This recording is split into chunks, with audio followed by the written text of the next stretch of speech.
Is it true that you've said that the body of St Mark in Venice is actually Alexander?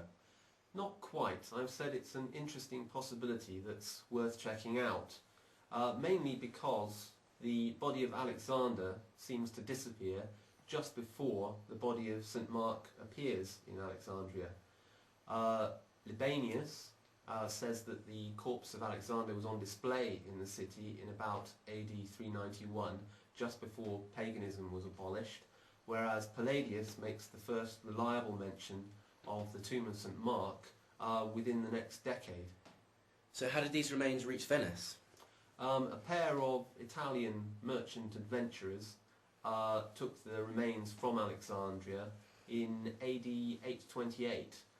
It's recorded in various ancient chronicles and also in mosaics in the Church of St Mark in Venice. Here's a view of one of them here, a 12th century one. Alexandria is represented here, and this shows the local priests in Alexandria, handing over the corpse to Tribunus and Rusticus, the Venetians, and they carry it off in a basket covered in pork to disguise it from the Islamic authorities in Alexandria at that time. But perhaps it really is St Mark. Perhaps, but the older Christian accounts say that the body of St Mark was burnt, whereas the corpse that's now in St Mark's in Venice has a virtually intact skeleton. But is there anything to connect the remains in Venice with Alexander's tomb? In 1960, a fragment of ancient sculpture was discovered embedded in the foundations of St Mark's in Venice, and it's now believed to be part of a Macedonian tomb.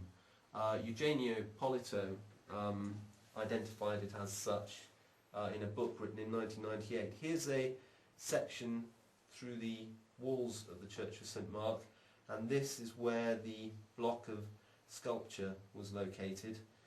It was in the foundations of the main apse, this semicircular structure here, not far from the grand altar of the church.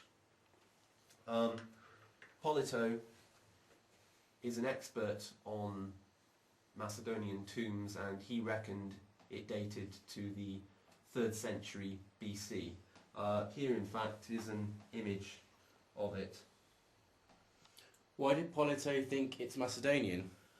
Well, if we compare it with this wall painting from a genuine Macedonian tomb of the 2nd century BC, we can see that there's a shield with a starburst emblem, the emblem of the Macedonian kings, in both.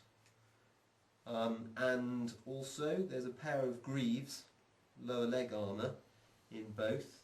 That's greaves there, though it's not too easy to see. And there's a copis sword, a single-bladed sword, hung from a tasselled belt in both. You can maybe just about see it on the side of the sculpture there. In fact, it's not controversial that that's what it is. In the sculpture too, there's a spear running here with its point right in the top corner.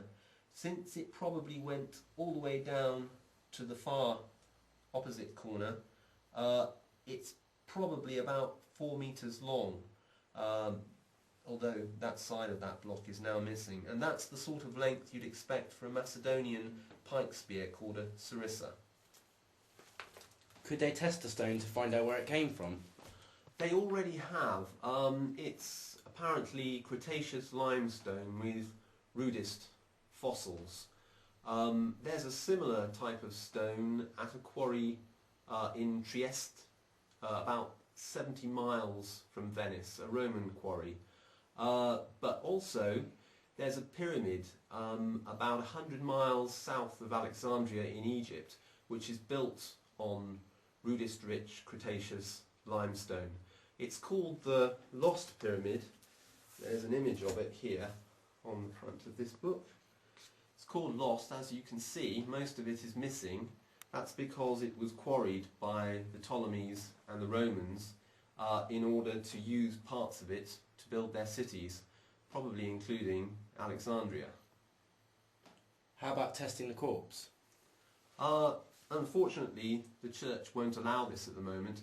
In fact, it would only really be necessary to inspect the skeleton, because this diagram here shows that Alexander had a couple of wounds, one to his chest area and one to his lower leg, which are said by our sources to have left damage on the bones, and you should therefore see healed bone damage in those two areas on Alexander's corpse, and that would be a 1 in a million case, or even lower probability probably. It does seem a fascinating story, so I'd like to know more. You can find out a lot more details in my book, The Quest for the Tomb of Alexander the Great, which is available through most internet bookshops, or you can find out more details at my website at www.alexanderstomb.com. Thank you.